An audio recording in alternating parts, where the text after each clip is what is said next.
एक ऐसा IT stock जो लगातार आप कह सकते हैं गिरावट दिखा रहा है, चाहे वो पिछले 5 दिन, 6 महीने, 1 साल हो। स्टॉक ऊपरी स्तरों से बहुत ज़्यादा गिरावट दिखा रहा है और वो निवेशक जो ऊपरी स्तरों से आप कह सकते हैं फंसे हुए हैं, उन्हें ये समझ में नहीं आ रहा कि क्या इस स्टॉक से निकल जाएं या प्रॉफिट बुक कर ले, क्योंकि फंडामेंटली ये स्टॉक है दोस्तों, वो बहुत शानदार है। ये उन चुनिंदा कंपनीज में से एक है जिन्होंने अपने मार्जिन्स को इंटैक्ट रखा हुआ है।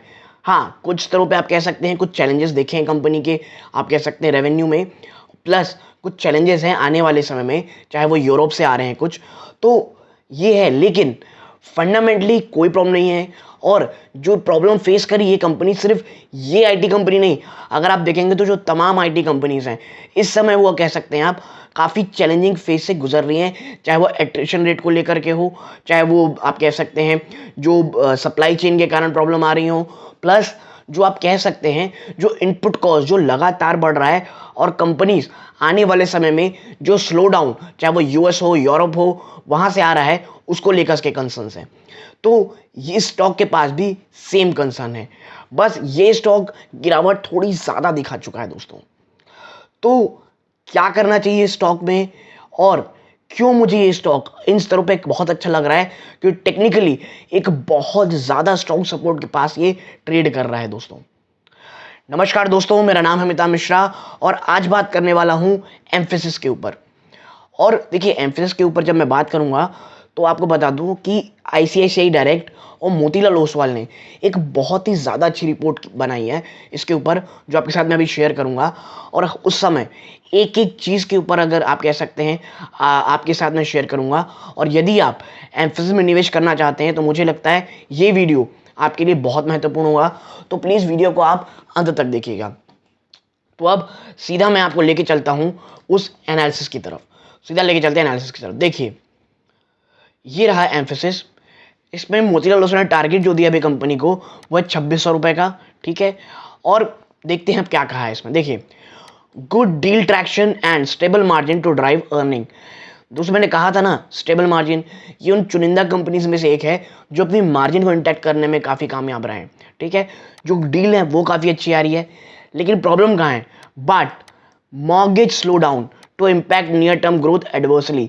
मॉर्गेज स्लो डाउन, जो इनका मॉर्गेज बिजनेस दोस्तों, उसमें स्लो डाउन आपको देखने को मिल सकता है। रीज़न आपको पता होगा, इंटरेस्ट रेट का काफ़ी ऊपर होना, ये इस चीज़ को लेकर के इनके जो मॉर्गेज के बिजनेस है उसमें एडवर्सली इफेक्ट डालेंगी, ठीक है। अब थोड़ा चर्चा करते हैं इनकी थोड़ी रिजल्ट की, थोड़ी परफॉर्मेंस की। तो देखिए, MPHL's Q1 of financial 23 performance was led by a 2.4% quarter-on-quarter growth in CC in the direct business, ठीक है, versus estimate of plus 3.5% quarter quarter CC, ठीक है। इनकी जो क्वार्टर क्वार्टर ग्रोथ रही है दोस्तों, वो आप कह लीजिए 2.4% आ रही है, जबकि एस्टिमेट था 3.5% का quarter quarter. While DXC business यानी digital business declined 6.3% quarter quarter, was estimate of -3%। इनका जो डिजिटल बिजनेस है उसमें आप कह सकते हैं 6% से भी ज़्यादा की गिरावट हुई, जबकि एस्टिमेट 3% का रखा गया था। Deal momentum was intact with a strong net new total contract value of $302 million, ठीक है। डील मोमेंटम जो है वो अभी भी काफ़ी अच्छा है दोस्तों, और वो कैसे निकल गया है, जो टोटल कह सकते हैं आप टोटल कॉन्ट्रैक्ट वैल्यू जो निकल के आई है $302 मिलियन है, जो कि ऑल टाइम हाई पाइपलाइन, ठीक है, at an all time high pipeline of 6% अब quarter on quarter. It also reported a large deal win of $60 million in July 2022, ठीक है। और यही इसको लेकर के काफ़ी आप कह सकते हैं पॉजिटिविटी है कि जो डील विंस हैं वो काफ़ी अच्छी तरीके से चल रही हैं, और ऑल टाइम हाई पाइपलाइन रही इनके पास अभी डील की, प्लस एक बहुत बड़ा डील उन्होंने विन किया है लगभग $60 मिलियन का। आगे है सॉफ्टनेस कहाँ रही, यानी थोड़ी सी आप कह लीजिए कमजोरी कहाँ रही। तो देखें, MPHL's direct business was soft. जो डायरेक्ट बिजनेस है दोस्तों उसका, वहां पे आपको कमी देखने को मिली है, और लेड बाय एलिवेटेड, माफ कीजिएगा, ये है Q1 of 2022 due to slow down in mortgage processing business DR दोस्तों। इनका जो मॉर्गेज प्रोसेसिंग बिजनेस है उसमें स्लो डाउन देखने को मिली है। रीजन एलिवेटेड इंटरेस्ट रेट, आपको पता होगा सिर्फ भारत ही नहीं तमाम पूरा विश्व अभी जो इंटरेस्ट रेट है वो लगातार बढ़ा रहा है इन्फ्लेशन को कंट्रोल करने के लिए, जिसका एडवर्स इफेक्ट यानी नेगेटिव इफेक्ट इनके मॉर्गेज बिजनेस को पड़ रहा है, ठीक है। And weakness of a few European client, और देखिए यूरोप में आपको पता भी हालात क्या चल रहे हैं रशिया यूक्रेन वॉर के कारण, इसलिए वहां से भी कुछ क्लाइंट के लिए आप कह सकते हैं वीकनेस देखने को मिल रही है, ठीक है। आगे चलते हैं, आगे है while we expect the drag in its mortgage business to continue, mortgage business दोस्तों अभी भी जो आप कह सकते हैं जो एनालिस्ट हैं वो अभी भी थोड़े से स्केप्टिकल हैं, थोड़े से नेगेटिव हैं given the interest rate environment, ठीक है, क्योंकि इंटरेस्ट रेट एनवायरनमेंट लगातार अभी भी इंटरेस्ट बढ़ाने की बातें चल रही हैं। The growing share of non rate sensitive business, वो बिजनेस जहां पे आप कह सकते हैं कि कोई इंटरेस्ट रेट नहीं रहता, जो कि 50% से भी ज्यादा डायरेक्ट रेवेन्यू दिया है क्वार्टर 23 में, should reduce the intensity of the impact. तो वो जो है दोस्तों जो नॉन रेट बिजनेस है जो कि 50% से ज्यादा का डायरेक्ट रेवेन्यू देते हैं एम्फेसिस को, वहां पे मजबूती होने के कारण जो एडवर्स इफेक्ट इनका मॉर्गेज प्रोसेसिंग बिजनेस में वो थोड़ा कम होता दिखाई देगा। लेकिन जो however with both direct DR and DXC vertical 10% of revenue declining in near term, ठीक है। जो डिजिटल बिजनेस है दोस्तों वो और जो मॉर्गेज प्रोसेसिंग बिजनेस है वो अगर आप देखेंगे तो दोनों ही नियर टर्म में थोड़ा डिक्लाइन देते रहेंगे, जो कि 10% कहते हैं इनके रेवेन्यू का। We forecast MPHL's revenue growth to moderate to mid-teens in financial 23 despite strong demand trend in rest of the direct business, ठीक है। देखिए कंसर्न्स तो हैं और कंपनी भी है जो ब्रोकरेज हाउस है दोस्तों मोतीलाल ओसवाल, वो भी यही कह रहे हैं कि भाई मॉडरेट रहने वाली है कुछ चीज़ें, ठीक है। डिमांड थोड़ा मॉडरेट रहेगी, थोड़े रेवेन्यू मॉडरेट रहेंगे, जब ये तब है दोस्तों जब जो डिमांड है दोस्तों डायरेक्ट बिजनेस में वो बहुत स्ट्रांग है, ठीक है। नेक्स्ट पॉइंट की अगर हम बात करें, conversely MPHL has delivered a stable margin performance over the last few quarters unlike its peers that have reported material weakness on supply constraint।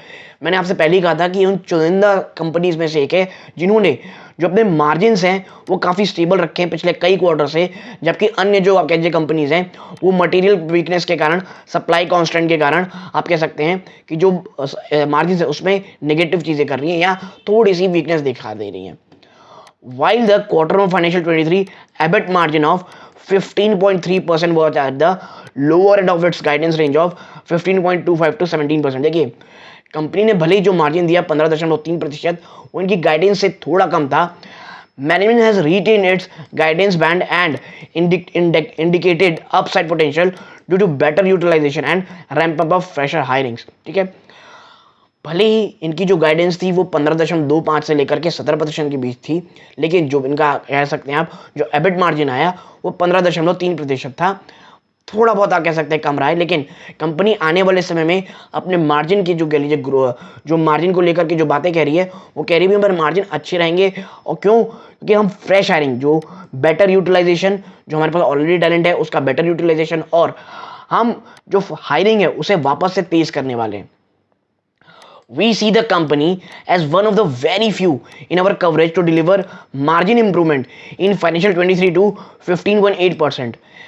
और मोतीलाल ओसवाल कह रहा है दोस्तों, आप देखिए जहां तमाम आईटी कंपनी अपने मार्जिन को लेकर के बहुत ज़्यादा प्रेशर फील कर रही हैं, और मैंने कुछ समय पहले ही बनाया था वीडियो कि बड़ी कंपनी चाहे वो इन्फोसिस हो, TCS हो, विप्रो हो, सब वेरिएबल पे कट्स दे रहे हैं, कुछ बोनस को लेट कर रहे हैं। ऐसे में ये कंपनी एम्फेसिस मार्जिन्स को आप कह लीजिए उन चुनिंदा कंपनीज में से एक है जो फाइनेंशियल 23 के अंत तक मार्जिन इंप्रूव होता दिखाई देगा, और वो आप देखिए 40 basis point year on year.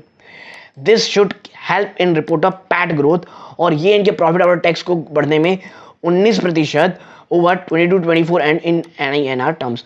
और ये जो मार्जिन स्टेबिलिटी दोस्तों, ये इस कंपनी को का जो पैट है वो 19% ग्रोथ करने में फायदा करेगी, हेल्प करेगी फाइनेंशियल 22 से लेकर के फाइनेंशियल 24 के अंत तक INR टर्म्स मतलब इंडियन रुपीस के टर्म्स में, ठीक है। आप देखिए वाइल DXC बिजनेस यानी आप कहते हैं digital business exposure contracted dramatically over the last 2 years, ठीक है। The drag on revenue growth from DXC has reduced materially and should be marginally by financial 24E, ठीक है। Motilal Oswal financial services limited is 3.4% of revenue, ठीक है। ये company का 3.4% revenue रहता है और ये कुछ कैरी से ड्राइव दिखाएगा, लेकिन इसका असर फाइनेंशियल 24 के अंत तक आते आते बहुत मार्जिनल रह जाएगा दोस्तों। And this should help reduce the negative impact of जो एम्फेसिस की जो वैल्यूएशन है। आगे ये कहते हैं we have largely maintained our estimate of financial 23-24 given Mphil's strong digital capabilities and client relationships, ठीक है। It is well positioned to be a key beneficiary in the current context. Our target price of 2600, ठीक है। Target price दिया जा रहा है 2600 का, ठीक। अब बात करें दोस्तों थोड़ा सा और इसके स्लोअर ग्रोथ में, तो देखिए earning miss due to slower growth in direct, ठीक है। देखिए Mphasis revenues grew 2% quarter on quarter basis में 2% की बढ़ोतरी हुई सीसी के थ्रू एट $436 मिलियन और 120 basis point below our estimate, ठीक है। आप देखिए revenue from direct grew 2.4% quarter on quarter in CC versus estimate क्या था 3.5% इन क्वार्टर ऑन क्वार्टर, ठीक है। और new total contract value decreased 13% quarter quarter and 40% year on year. जो टोटल कॉन्ट्रैक्ट वैल्यू है उसमें भी गिरावट देखने को मिली है, 13% क्वार्टर क्वार्टर और 40% ईयर ऑन ईयर, ठीक है। तो देखिए प्रॉब्लम्स हैं, ऐसा नहीं है, लेकिन मुझे लग रहा है कि जो इसका स्टॉक प्राइस है ये तमाम निगेटिविटी को दोस्तों ऑलरेडी प्राइस इन कर चुका है। और मैं आपको बता दूं 2150 से लेकर के 2050 के बीच इसके पास स्ट्रॉन्ग सपोर्ट है दोस्तों, और ये उसी के आसपास ट्रेड कर रहा है। और मुझे लगता है फ्रेश इन्वेस्टमेंट के लिए ये लेवल्स काफ़ी अच्छे हो सकते हैं। मैं ये नहीं कहता कि डाउन साइड नहीं है, लेकिन यदि आपने हमसे निवेश नहीं किया है तो एम्फेसिस की ये लेवल्स लॉन्ग टर्म के लिए मुझे लगता है बहुत बहुत ज़्यादा फायदा दे सकते हैं। आगे एक और आईसीआईसीआई डायरेक्ट की एक बात पढ़ता हूँ मैं आपके सामने। देखिए की ट्रिगर्स फॉर फ्यूचर परफॉर्मेंस, इस कंपनी के लिए की ट्रिगर क्या है आने वाले परफॉर्मेंस में। तो देखिए strategy to mine top 10 to 20 clients, adding high potential new logos, rise in deal sizes, expansion in Europe bodies, well for long term growth। देखिए आने वाले समय इसके पास सबसे बड़ा स्ट्रॉन्ग ग्रोथ जो मुझे लगती है वो है दोस्तों राइज इन डील साइज। जो इनके डील साइज है ना ये लगातार बढ़ रहे हैं दोस्तों। यूरोप में इनका एक्सपेंशन, देखिए भले ही अभी रशिया यूक्रेन वॉर के कारण यूरोप में थोड़ी सी आपको प्रॉब्लम देखने को मिल रही है, लेकिन लॉन्ग टर्म के लिए जिस तरह से यूरोप में अपने पैर बढ़ा रही है, मुझे लगता है लॉन्ग टर्म में ये चीज़ इसके लिए बहुत ज़्यादा फायदेमंद हो सकती है। Further the management stability, improving deal size, market share gains via vendor consolidation, low legacy exposure to drive 22.5% CAGR growth in direct revenue in financial 22-24 end तक, ठीक है। आप देखिए 2022 से लेकर के 2024 के अंत तक की अगर मैं बात करूं तो आप देखिए मैनेजमेंट की स्टेबिलिटी, मैनेजमेंट बहुत अच्छी है, स्टेबल मैनेजमेंट है, डील साइज लगातार बढ़ रही है, मार्केट शेयर का गेन हो रहा है वेंडर कंसोलिडेशन के कारण, ठीक है। और जो लेगेसी एक्सपोजर है दोस्तों ये इस चीज़ कम है, जिसके कारण 22.5% आप कह सकते हैं कि ये CAGR ग्रोथ कंपनी कर सकती है। Improving revenue trajectory, higher offshoring, pricing in automation to boost EBIT margin, ठीक है। रेवेन्यू ट्रेजेक्टरी में बढ़ोतरी, ऑफशोरिंग लगातार बढ़ रही है दोस्तों, और ऑटोमेशन के कारण इसके जो एबिट मार्जिन है वो लगातार बढ़ रहे हैं, और जो कि आप कह सकते हैं 60 बेसिस पॉइंट बढ़ेंगे टू 16% फाइनेंशियल 22 से लेकर 24 के अंत तक, ठीक। लेकिन देखिए कुछ रिस्क भी हैं, तो क्या रीसेंट इवेंट एंड की रिस्क, तो देखिए continue strong momentum deal win. Emphasis की अगर आप निचोड़ देखेंगे तो इनका जो सबसे बड़ा पॉजिटिव चीज़ है इनकी लगातार जो डील विन कर रहे हैं, इनकी डील साइज में बढ़ोतरी, और यूरोप में इनका जो एक्सपेंशन लगातार जारी है, ये तीन चीज़ इनके लिए बहुत इंपॉर्टेंट है, प्लस मार्जिन स्टेबिलिटी। ये चार चीज़ एम्फेसिस को लॉन्ग टर्म के लिए एक बहुत अच्छा आप कह सकते हैं बेड रखता है लॉन्ग टर्म इन्वेस्टर्स के लिए। रिस्क क्या है दोस्तों, देखिए macro economic concern in Europe, ये सबसे बड़ा कंसर्न मुझे लग रहा है। यूरोप में लगातार जो मैक्रो इकोनॉमिक्स दिख रही हैं, वापस से बातें हो रही हैं कि भाई बहुत एक्सपेंसिव आप कह सकते हैं, जो एनर्जी के रेट्स हैं वो बढ़ रहे हैं, सूखा पड़ रहा है, हीट वेव्स आ रही हैं, वहाँ के हालात बहुत ज़्यादा ख़राब है दोस्तों। ये एक बहुत बड़ा कंसर्न है एम्फेसिस को लेकर के, और लोअर देन एक्सपेक्टेड मार्जिन्स। आने वाले समय अगर ऐसी चीज़ें रहेंगी दोस्तों तो जो एक्सपेक्टेड मार्जिन किए गए हैं वो शायद आपको थोड़े से गिरावट दिखाई दे सके।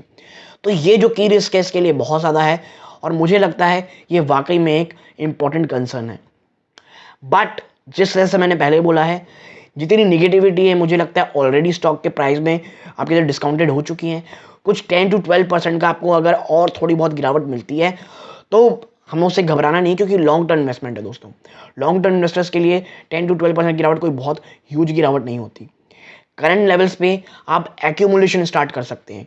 इसे एसआईपी मोड में आप कह लीजिए एक्यूमुलेट करें, ताकि आपको अच्छे रेवेन्यू दे दोस्तों।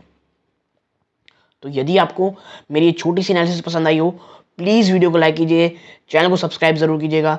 यहाँ तक जुड़े रहे इस बात का बहुत बहुत धन्यवाद। ये इस वीडियो का अंत है। जय हिंद दोस्तों।